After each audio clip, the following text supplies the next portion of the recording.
Hello friends, यहाँ पे हमने पहला पैसेज देखा। फर्स्ट पैसेज को हमने बहुत ही आराम से और बहुत ही स्लो वे में समझने की कोशिश की, जिससे आपको ये क्लियर हो सके कि हमारा फर्स्ट टाइम जब हम पैसेज को पढ़ना स्टार्ट करें तो हमारा अप्रोच कैसा होना चाहिए और हमें किस तरीके से क्वेश्चन को या पैसेज को सॉल्व करना है। अब हम चलते हैं पैसेज नंबर 2 की तरफ। पैसेज 2 की बात करें तो पैसेज 2 को सबसे पहले हम पढ़ते हैं, और सबसे पहले जो हम इस क्वेश्चन को आप देख रहे होंगे यहाँ पे 11:42 बज रहा है, तो हम इसे कितने कम टाइम में पढ़ पाते हैं, ये थोड़ा फास्ट बढ़ने की कोशिश करें। सबसे पहले हम चलते हैं पैसेज 2 पे। पैसेज 2 पढ़ते हैं। Modern biotechnology, specially the creation of genetically modified crop, is often presented as a magic solution or universal panacea for the problems of poverty, inadequate nutrition and even environmental degradation across to the world।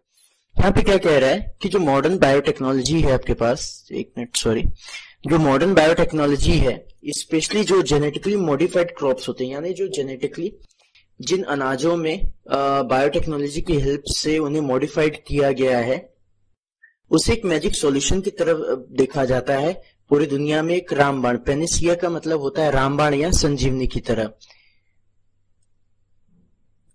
रामबाण की तरह देखा जाता है, जो कि एक हथियार है गरीबी और जो अनइवन यानी असमान न्यूट्रिशन, जो पोषण है पूरी दुनिया भर में, और जो environmental degradation cross the world फैली हुई है, उन सबसे लड़ने का एक रामबाण हथियार के तौर पर देखा जाता है। Conversely there are people who present in the picture of tech generated monsters and major human health hazards being created by science. इसके साथ ही बायोटेक्नोलॉजी तो कहीं ना कहीं एक हथियार है, जो जेनेटिकली मॉडिफाइड क्रॉप, उसकी एक देन है बायोटेक्नोलॉजी की, जो कि गरीबी से लड़ने का और जो न्यूट्रिशन का अनइवन वेटेज है पूरी दुनिया में, एक पर्सन को ज्यादा न्यूट्रिशन मिल रहा है, एक पर्सन को कम न्यूट्रिशन मिल रहा है, तो उससे लड़ने का एक हथियार तो है ही। साथ ही बायोटेक्नोलॉजी का एक डिसएडवांटेज ये है उसके साथ ही कि कुछ लोग हैं इसके पीछे, कुछ लोगों का चेहरा है जो कि तकनीकी या टेक्निकल रूप से जो भी मॉन्स्टर से टेक्निकल रूप से कुछ चीजें तैयार हो रही, चाहे वो मशीन हो चाहे वो अनाज हो, वो क्या कर रही है कि जो ह्यूमन हेल्थ है उनके साथ उनके लिए खतरा है या खतरनाक है, जो कि साइंस के द्वारा ही बनाई गई हुई है। अगली लाइन पे चलते हैं। many of the technological changes currently in the process of being utilized in agriculture can have unforeseen consequences and their safety and future viability is far from secure।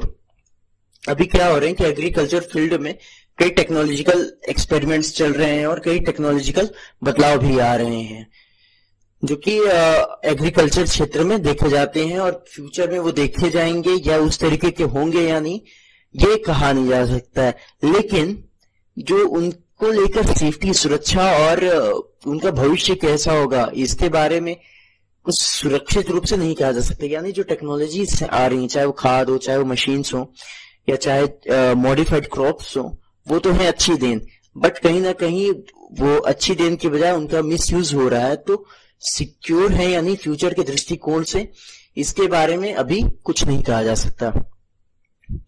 The reality is always, second paragraph पे आते हैं। The reality as always is far more complex than either of these two extremes। Even today, total food production in the world is adequate to feed the hunger of the world। The problem is rather one of unequal distribution, which deprives a larger part of the population of even their minimal nutritional requirements। यहाँ पे कह रहा है कि जो सच्चाई होती है वो ज्यादा कॉम्प्लेक्स होती है कि जो इसके जो छोर होते हैं उससे, यानी जो सच्चाई है वास्तविकता में जो बातें कही जाती हैं वो प्रैक्टिकली पॉसिबल कई बार नहीं होती, यानी प्रैक्टिकली वो कुछ और ही होती हैं, बट ऑन द पेपर वो कुछ और दिखती हैं। जैसे बात की जाए, यहाँ पे कहा रहा है कि जो आज भी दुनिया में जितना फसलों का प्रोडक्शन हो रहा है या जितने फूड प्रोडक्शन हो रहे हैं, वो पूरी दुनिया के पेट भरने के लिए काफी है। लेकिन दूसरी तरफ प्रॉब्लम ये है कि जो अनइक्वल डिस्ट्रीब्यूशन है, यानी एक आदमी को ज्यादा अनाज मिल रहा है, अगर वो पैसे वाला हो सकता है या कैसे भी, एक आदमी के पास ज्यादा खाना आ रहा है, बट दूसरी तरफ किसी एक आदमी को जितनी उसके दिन की खुराक की जरूरत है उसे वह भी नहीं मिल पा रही है, जो कि एक और ऐसी आबादी बहुत बड़ी लेवल पे है जिनका खाना भी ठीक से नहीं मिल पा रही है, उनका जो मिनिमम रिक्वायरमेंट है उनके न्यूट्रिशन की दिन भर की, वो उसे भी पूरी नहीं कर पा रहे हैं। अगली लाइन पढ़ते हैं। Similarly farmers specially in developing countries face many problems such as lack of infrastructure, poor और unstable market access, volatile input and output prices that biotechnology does not address, much less solve। तो यहाँ पे दो reality की बात की गई। पहली दो रियलिटी क्या थी? यहाँ पे कही गई थी कि जो वास्तविकता है उसको हमेशा अलग ही होती है जो दिखाई जाती है। तो पहली सच्चाई की बात क्या की गई थी कि जो दुनिया में जितना भी अनाज हो रहा है, कहा तो यह जाता है कि पूरी दुनिया का पेट भर सकता है, लेकिन उसमें क्या हो रहा है कि जो दुनिया में जितने लोग हैं उन सबका पेट तो भरा जा सकता है, लेकिन किसी एक आदमी को भरपेट खाना मिल रहा है, उससे भी ज्यादा मिल रहा है, और वहीं पे कोई और अलग आदमी है जिससे एक दिन की मिनिमम रिक्वायरमेंट भी पूरी नहीं हो पा रही है। सेम दूसरा जो छोर बात की गई थी, यहाँ पे टू एक्सट्रीम्स कहा गया था। आप देखेंगे यहाँ पे टू एक्सट्रीम्स की बात की गई थी। सेकंड एक्सट्रीम क्या है? जो फार्मर्स हैं, खास तौर पे जो डेवलपिंग कंट्री से विकासशील देश जैसे भारत, वो लोग कई तरीके से, जैसे जिस तरीके से उनके यहाँ इंफ्रास्ट्रक्चर होता है, खेती का इंफ्रास्ट्रक्चर या जो मैकेनिज्म काम करते हैं, साथ ही उनके यहाँ जो पुअर गरीब मार्केट होता है या पुअर या अनस्टेबल मार्केट एक्सेस, यानी हर किसान की मार्केट तक पहुंच नहीं है, वो हर किसान जो भी डेवलप्ड बायोटेक्नोलॉजिकल इक्विपमेंट्स होते हैं या महंगे खाद होते हैं उन्हें नहीं खरीद पाता। Volatile input and output prices, यानी अस्थिर, वोलेटाइल का मतलब होता है अस्थिर, अस्थिर इनपुट और आउटपुट प्राइस, यानी कई बार वो खेती करता है तो उसकी लागत ज्यादा लग जाती है, बट जब उसी खेत से बने हुए फसल को बेचता है तो मार्केट में उसके रेट वो अपनी लागत भी नहीं निकाल पाता, जो कि बायोटेक्नोलॉजी एड्रेस नहीं करती है। बायोटेक्नोलॉजी उस चीज पर जोर ही नहीं देती और ये चीजें कम ही सॉल्व हो पाती हैं।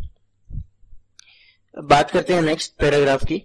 It is true that transgenic plants can offer a range of benefits which are above and beyond those which emerged from more traditional innovations of cultivation. It is suggested that such new technologies offers more effective pest resistance of seeds and crops through genetic control mechanism, which also reduces the need for pesticides and use and leads to improved yield. यानी यहाँ पे एक और बात कही गई है, जो ट्रांसजेनिक प्लांट्स है, ट्रांसजेनिक प्लांट्स यानी एक या एक से अधिक प्लांट्स की क्वालिटीज को मिक्स करके एक नया ट्रांसप्लांट बनाना। जैसा होता है कि दो या दो से अधिक प्लांट्स को लेकर जेनेटिक क्वालिटीज उनमें तीसरे में मिक्स करके किसी एक नई किस्म की फसल पैदा की जा सकती है, जिसे आप हाइब्रिड क्रॉप्स भी कह सकते हैं। तो अगर उनका यूज किया जाता है तो ज्यादा बेनिफिशियल है और फ्यूचर की पर्पज से भी बहुत सही है, और ये एक बहुत ही अच्छा इनोवेशन भी माना जाता है कल्टीवेशन या खेती के क्षेत्र में। और साथ ही ये भी सजेस्ट किया जाता है कि जो नई टेक्नोलॉजी है वो और ज्यादा अच्छा इफेक्टिव जो पेस्ट रेजिस्टेंस है, पेस्ट रेजिस्टेंस यानी बात की जाए जो अनाज है, तो टेक्नोलॉजी के यूज से जो उनके पास रोग प्रतिरोधक क्षमता होती है उन फसलों की, वो भी ज्यादा अच्छी है। और साथ ही ये जो अनाज होते हैं, जो ट्रांसजेनिक प्लांट्स होते हैं, ये ज्यादा उपज पैदा कर सकते हैं एज कम्पेयर टू जो जिन पेड़ों से उन्हें हाइब्रिड किया गया है। A basic question of course is whether the new GM का यहाँ पे मतलब है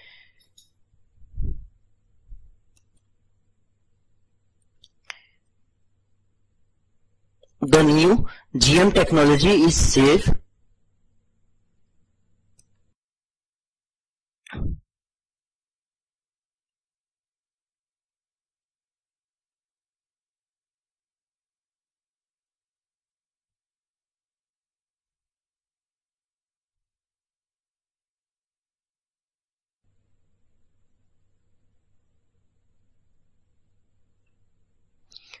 यहाँ पे कहा गया a basic question of course is whether the new GM technology is safe.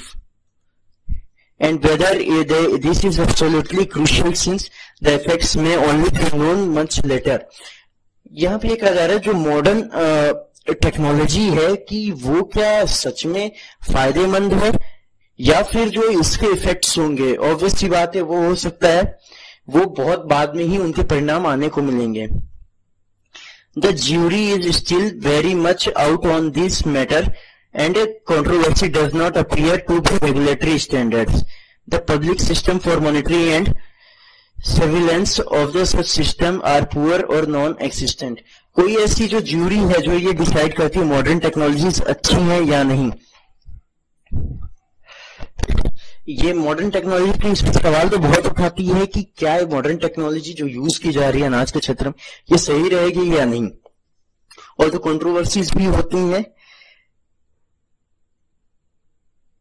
जो कंट्रोवर्सीज होती हैं टेक्नोलॉजी पे, जो रेगुलेटरी स्टैंडर्ड्स होते हैं उन टेक्नोलॉजी को यूज करने के लिए, और ऐसा कोई पब्लिक सिस्टम भी यहाँ पे अवेलेबल नहीं है जो मॉनिटरिंग करे इन टेक्नोलॉजीज की, कि इन टेक्नोलॉजीज के क्या फायदे हैं या इन टेक्नोलॉजीज के क्या कोई स्टैंडर्ड या स्टैंडर्ड रेगुलेशंस बनाए गए हैं या नहीं. ऐसी कोई चीजें अभी तक एग्जिस्ट नहीं करती, ये कहना चाह रहे हैं यहाँ पे.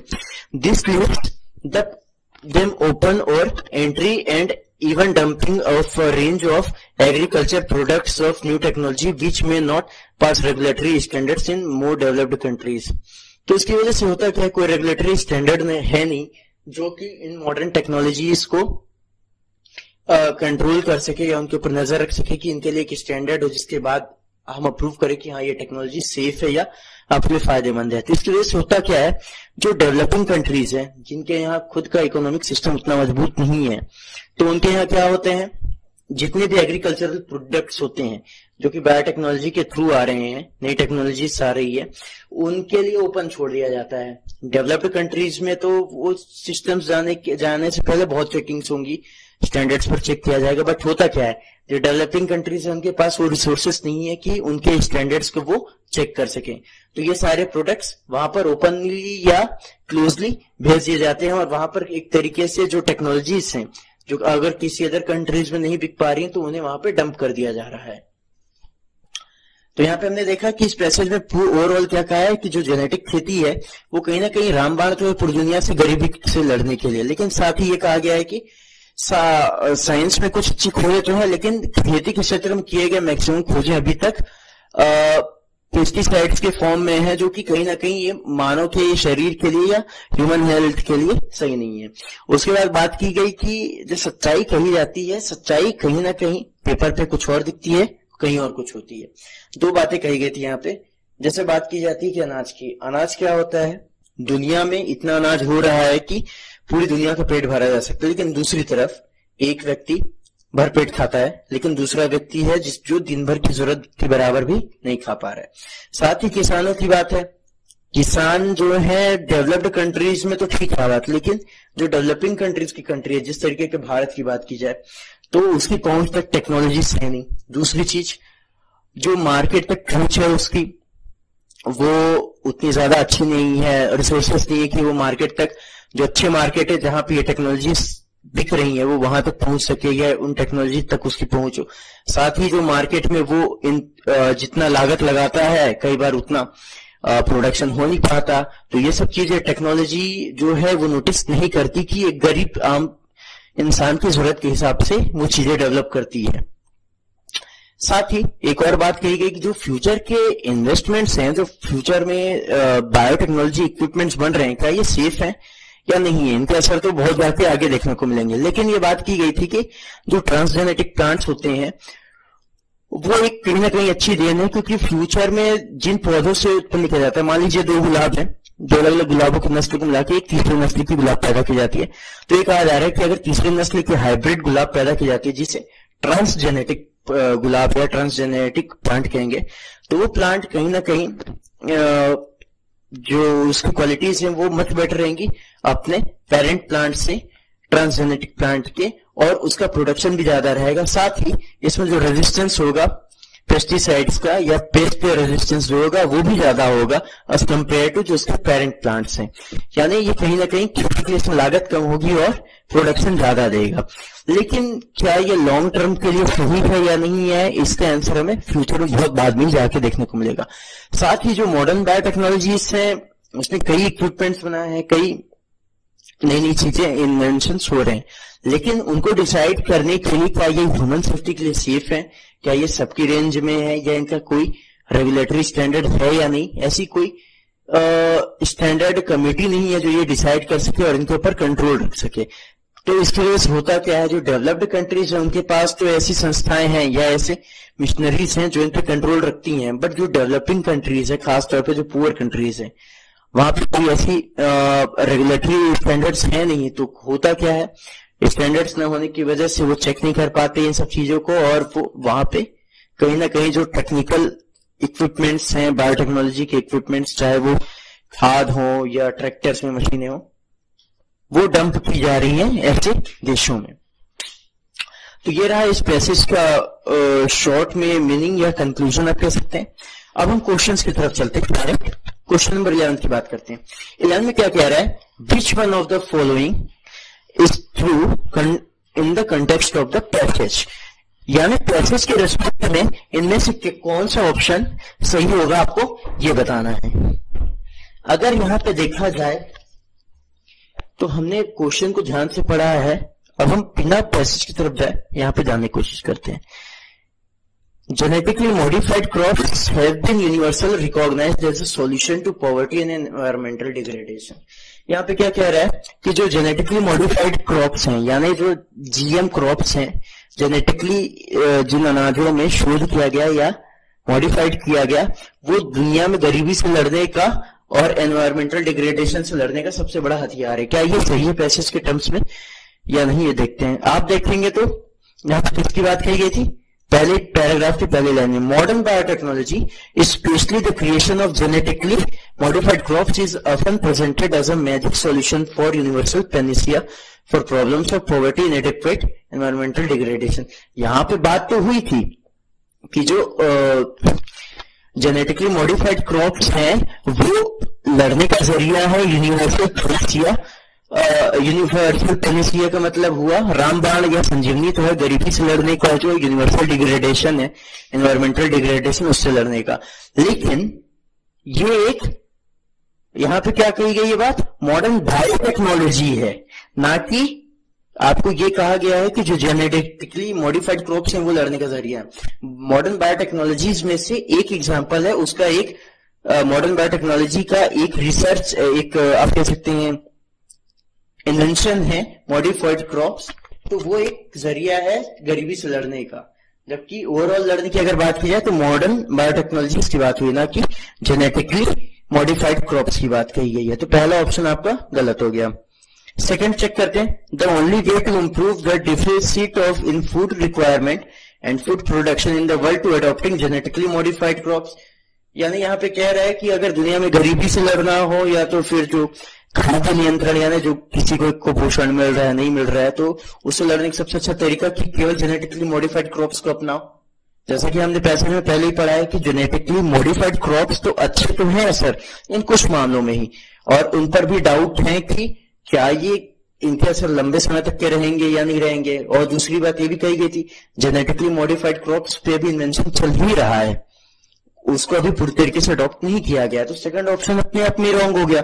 क्यों? क्योंकि उसका अभी सभी जगह यूज नहीं हो रहा है, कुछ लोग यूज कर रहे हैं और वो अभी इन प्रोसेस है। तो सेकंड ऑप्शन और फर्स्ट ऑप्शन इसके आंसर नहीं होने वाले।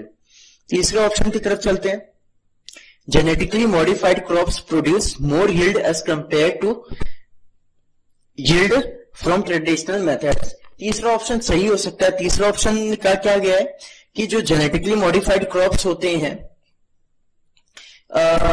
जो जेनेटिकली मेथड से जो प्लांट्स या क्रॉप्स पैदा किए जाते हैं, उनकी प्रोडक्शन ज्यादा होती है एज कंपेयर टू जो ट्रेडिशनल या जो कृषि है, जो किसान नॉर्मल तरीके से खेती करते हैं उससे। तो ये बात तो एग्री करते हैं हम, क्योंकि क्वेश्चन में भी कहा गया है कि जो जेनेटिकली मॉडिफाइड क्रॉप्स होते हैं वो ज्यादा प्रोडक्शन देते हैं एज कंपेयर टू जो ट्रेडिशनल मेथड्स होते हैं उससे। तो थर्ड जो सेंटेंस है वो आंसर होना चाहिए, वो आंसर हो सकता है फोर्थ क्वेश्चन। पहले फोर्थ सेंटेंस को पढ़ लेते हैं उसके बाद। देखते हैं, taking advantage of absence of regulatory standard, scientists have been dumping new products in the market without appropriate approval.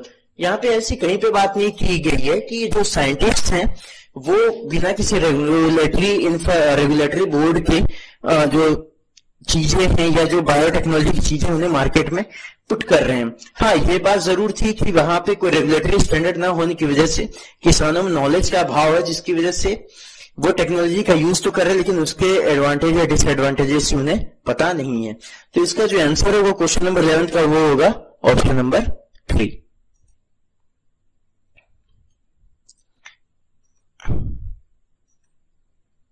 इसका आंसर आपके पास क्वेश्चन नंबर 11 का ऑप्शन नंबर 3।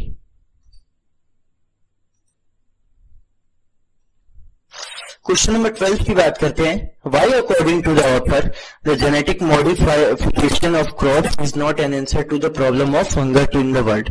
यहाँ पर बात की गई है कि ऑथर के अकॉर्डिंग जो जेनेटिक मॉडिफिकेशन है क्रॉप्स का, अनाज में जो जेनेटिक मॉडिफिकेशन किए जा रहे हैं वो दुनिया में गरीबी और भूखमरी से लड़ने का कोई हथियार नहीं है। तो आपको 3 ऑप्शंस दिए गए हुए हैं, 3 सेंटेंस गिवन है, इनमें से जो सेंटेंस सुटेबल होंगे उसके करस्पॉन्डिंग हमें ऑप्शन चूज करने हैं। पहला अगर बात की जाए सेंटेंस से, people being highly doubtful of the long term effects of genetically modified crops do not by the products grown by such methods. तो यहाँ पे सेंटेंस से क्या कह रहा है, लोगों में डाउट तो है कि जो जेनेटिकली मॉडिफाइड क्रॉप्स है उसको लेके डाउट तो है, और लोग जो इस तरीके से उगाया गया फसल है उससे खरीद नहीं रहे।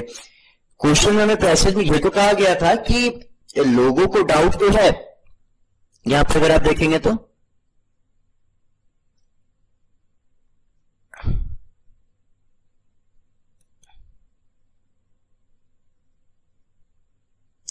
यहां पे भी क्या कह रहा है कि ये ट्रू तो है, जेनेटिक प्लांट्स या जो मॉडर्न टेक्नोलॉजी से प्लांट्स उगाए जा रहे हैं वो डाउटफुल हैं, बट लोग उनसे खरीद रहे हैं या नहीं खरीद रहे हैं इसकी बात कहीं नहीं की गई है। तो सेंटेंस से तो रॉन्ग हो गया अपने आप में। सेंटेंस 2 की बात करें, the problem of hunger in the world is not due to inadequate production of food but due to unequal distribution of it. ये यहाँ पे सेंटेंस भी देखेंगे तो ये हमने बात की 2-3 बार कि जो दुनिया में लोगों के पास भूखमरी की दिक्कत है वो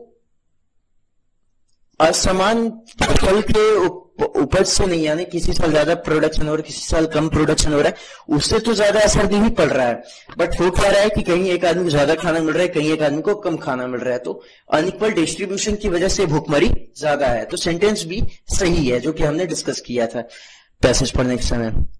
many developing countries have banned genetically modified crops, modified products, as developed countries have been using these countries as a dumping grounds for new genetically modified products। यहाँ पे कह रहा है कि क्या जो डेवलपिंग कंट्रीज है उन्होंने जेनेटिकली जो मॉडिफाइड प्रोडक्ट्स हैं, चाहे वो टेक्नोलॉजी की बात करें या क्रॉप्स की बात करें, उन्हें उन पर बैन लगा दिया क्योंकि डेवलप्ड कंट्रीज उन्हें बना के बस डंप कर रही हैं जो डेवलपिंग कंट्रीज है विकासशील देशों में। तो अगर सेंटेंस ही देखेंगे तो सेंटेंस ही अपने आप में गलत है। क्यों? क्योंकि जस्ट बात की गई है जो इनके बारे में, वो क्या कहा गया यहाँ पे पैसेज में लास्ट लाइन में देखें तो, this leaves them open entry and even dumping of a range for of agriculture products of the new technology which may not pass regulatory standards in more developed countries. तो यहाँ पे ये कहा गया है कि जो बायोटेक्नोलॉजीज है वो डेवलप्ड कंट्रीज में तो स्टैंडर्ड्स को फॉलो नहीं करता है, लेकिन उनका यूज जो डेवलपिंग कंट्रीज है वहां पे हो रहा है।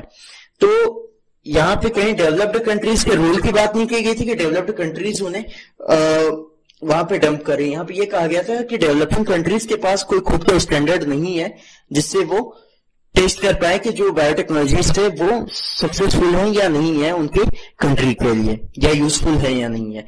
तो इसका जो आंसर होना चाहिए केवल सेंटेंस बी इसका आंसर होगा। सेंटेंस बी की बात करें तो केवल कौन सा ऑप्शन आएगा? ओनली बी, यानी ऑप्शन नंबर 2।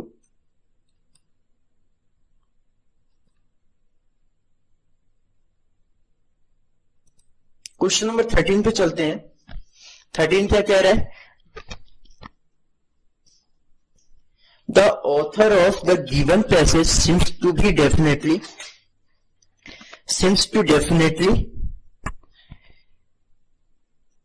मतलब यहाँ पे ऑथर क्या सोच रहा है इस पैसेज को लिखने के समय या इस पैसेज के करस्पॉन्डिंग, ये हमें बताना है। पहला, suggesting to use of traditional methods of agriculture against biotechnology by developing countries owing to their poor regulatory standards. तो यहाँ पे कहीं पे भी पहला सेंटेंस ये कह रहा है कि जो ऑथर है वो ये सजेस्ट कर रहा है कि ट्रेडिशनल मेथड का हम यूज करें एज कंपेयर टू जो बायोटेक्नोलॉजी है उसका यूज डेवलपिंग कंट्रीज ना करें बल्कि ट्रेडिशनल मेथड का यूज करें। तो ऑथर ने यहाँ ऐसा कोई भी सजेशन नहीं दिया। ऑथर ने ये कहा है कि ये जो बायोटेक्नोलॉजी के यूज जो ट्रांसजेनेटिक प्लांट्स है वो अच्छे तो हैं, लेकिन क्या उसका कोई प्रूफ है या नहीं है इससे के बारे में उसे नहीं पता है, या कोई भी आप प्रूफ नहीं दे सकते कि ये लॉन्ग टाइम के लिए फायदेमंद है। तो ऐसा कहीं भी सजेशन उसने नहीं दिया है कि केवल ट्रेडिशनल मेथड से ही आप खेती करो। उसने इसको सराहा है या उसने इसको अप्रिशिएट किया है कि मॉडर्न टेक्नोलॉजी तो अच्छी है बट प्रैक्टिकली क्या है, पॉसिबल है या प्रैक्टिकल सही है या नहीं, इसके बारे में बात की। पहला सेंटेंस सही। Second, I favour of utilizing biotechnology as a tool for alleviation of poverty from the world.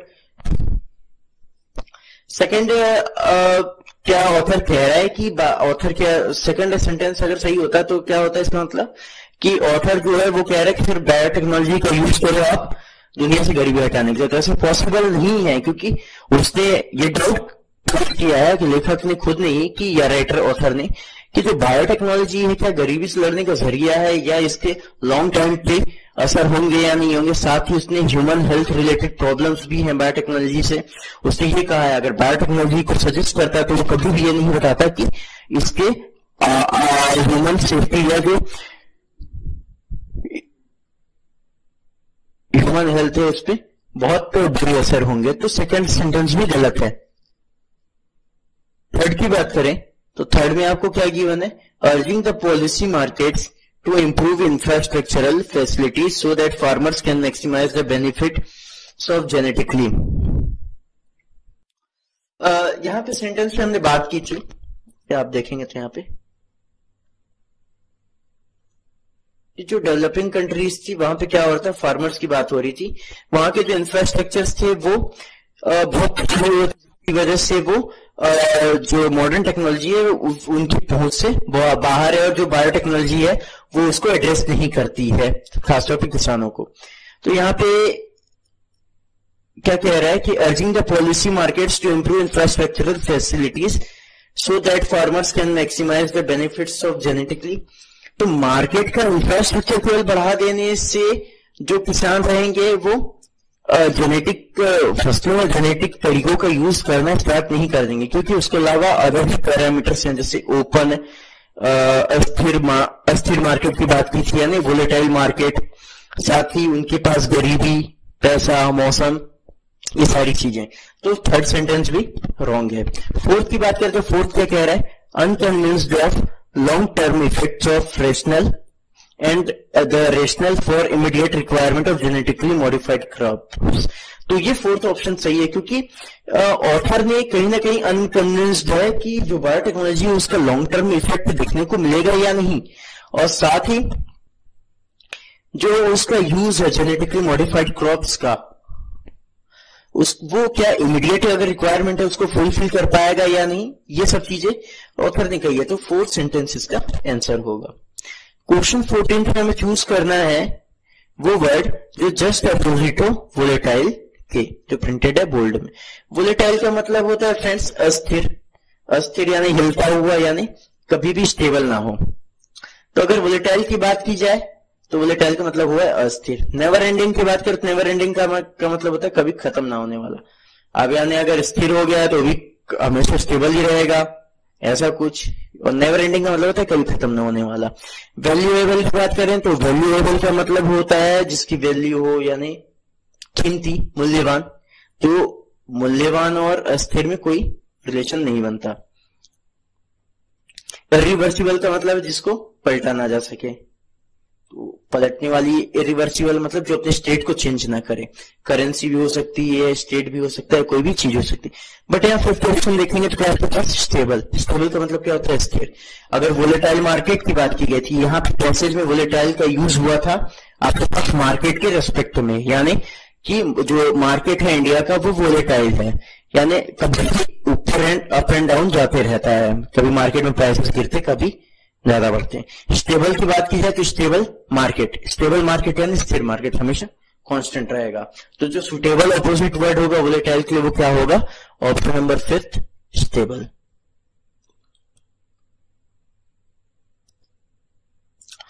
Question number 15 में बात करें, 15 क्या गिवन है आपके पास?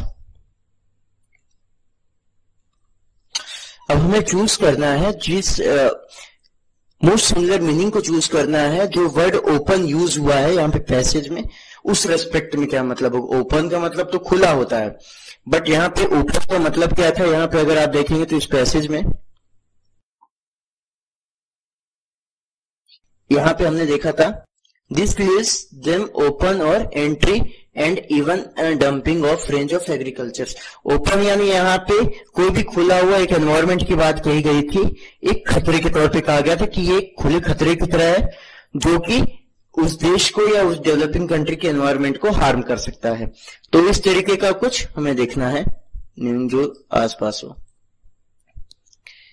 ओपन यानी खुला हुआ था और साथ में क्या बात की गई थी? डेवलपिंग कंट्री को हार्म पहुंचा सकता है। तो यहाँ पे अगर देखें तो पहला ऑप्शन ही यहाँ पे इसका आंसर होगा। क्यों? क्योंकि वल्नरेबल है।